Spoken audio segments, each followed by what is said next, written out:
maraming salamat po mga kadangwa. Palakpakan po ng kasama ng Yawan. Nang dahil sa inyo naging matagumpay po ang ating Search for Dangwa Girl 2015. Oras na pong malaman kung sino ang nanalo. Naging mahigpit po ang labanan.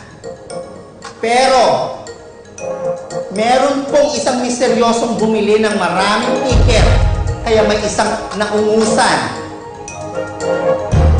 At ang nanalo, ang ating candidate, number